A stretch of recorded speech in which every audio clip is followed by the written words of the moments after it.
നമസ്കാരം, ഏവർക്കും പുതിയൊരു വീഡിയോയിലേക്ക് സ്വാഗതം.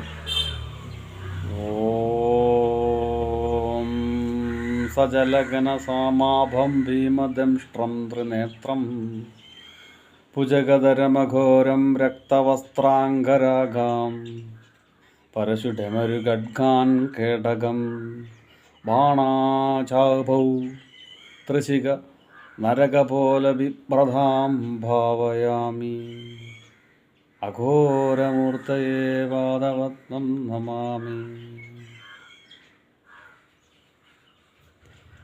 ഇവിടെ ഒരു വീഡിയോ, ഒരു തിരുമേനിയുടെ ഒരു വീഡിയോ അദ്ദേഹം ഇട്ടിരുന്നത് കണ്ടിരുന്നു. അപ്പോൾ അതിൽ അദ്ദേഹം പറഞ്ഞൊരു കാര്യം ഞാനിവിടെ നിങ്ങളുടെ മുമ്പിൽ പങ്കുവെക്കുകയാണ്.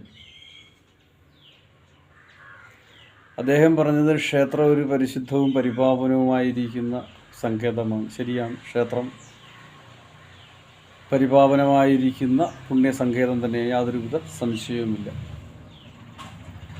പിന്നീട് അദ്ദേഹം പറയുകയാണ്, തെമ്മാടികളായിരിക്കുന്ന ആൾക്കാർ, അതുപോലുള്ള മദ്യപാനികൾ, മത്സ്യമാംസാദികൾ, ഇതൊക്കെ ഉപയോഗിച്ചുകൊണ്ട് തെമ്മാടികളായിരിക്കുന്ന ആൾക്കാർ ക്ഷേത്രത്തിൽ പ്രവേശിക്കരുത് എന്നാണ് അദ്ദേഹം പറഞ്ഞിരിക്കുന്നത്.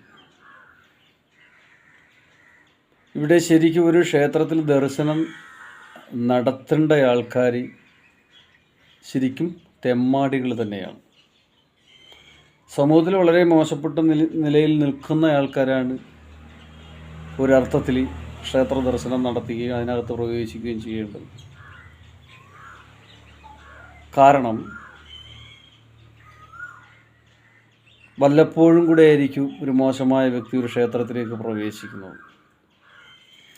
ആ ക്ഷേത്രത്തിനകത്ത് അയാൾക്ക് പല കാര്യങ്ങളും അത്ഭുതകരമായിട്ട് തോന്നിയേക്കാം. അയാൾക്കതൊരു അനുഭവമായിരിക്കാം. അല്ലെങ്കിൽ അദ്ദേഹം ഏത് മൂർത്തിയുടെ നേരെയാണോ നിൽക്കുന്നത് ആ മൂർത്തിയുടേതാകുന്ന ഒരു ചൈതന്യം ചിലപ്പോൾ അയാളെ മറ്റൊരു തലത്തിലേക്ക് കൊണ്ടെത്തിക്കും.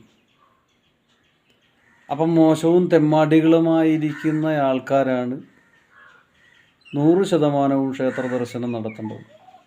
കാരണം ആ ക്ഷേത്ര ദർശനത്തിലൂടെ അവർക്ക് പരിവർത്തനങ്ങളുണ്ടാകും. അവരുടെ ഉള്ളിൽ ഭക്തിയുടെ ഉറവയുണ്ടാകും. അതൊരു മഹാസമുദ്രമായിട്ട് ഇന്നല്ലെങ്കിൽ നാളെ പുറത്തേക്കൊഴുകുന്നതായിരിക്കും. പിന്നീട് ആ മോശപ്പെട്ട വ്യക്തി സാമൂഹിക പരിവർത്തനം നടത്തുവാൻ ഉതകുന്ന തരത്തിലെ ഒരു വ്യക്തിത്വമായിട്ട് മാറും. ആ മാറ്റപ്പെട്ട സ്ഥലം ക്ഷേത്രവും ദേവനുമായിരിക്കും. അതിനുള്ളിലേക്ക് പ്രവേശിക്കാതിരിക്കുന്നത്രയും കാലം അയാൾ മോശപ്പെട്ടവനായി തന്നെ നിലനിൽക്കും. അതുകൊണ്ടൊരിക്കലും ഒരു മോശപ്പെട്ടവനെ തടുക്കരുത്. എല്ലാ സ്വാതന്ത്ര്യത്തോടു കൂടിയും ഭഗവാനെ തൊഴുവാനുള്ള സാഹചര്യങ്ങളാണ് ഒരുക്കി കൊടുക്കേണ്ടത് എന്ന് തിരുമേനി അറിയുക. ഏവർക്കും നന്മയുണ്ടാകട്ടെ. ഓം അഘോരമൂർത്തയേ നമഃ. കരിനീലിയമ്മയും സർവ്വപടിമാന മക്കളും നിങ്ങൾക്കും നിങ്ങളുടെ കുടുംബ ബന്ധുമിത്രാദികൾക്കും സർവ്വ ഐശ്വര്യാഭിവൃദ്ധിയും നൽകുമാറാകട്ടെ. ആം ഹരയീ നമഃ. ചണ്ഡാളരൂപായ കുലഗുരു ശ്രീപാദുകാം പൂജയാമി.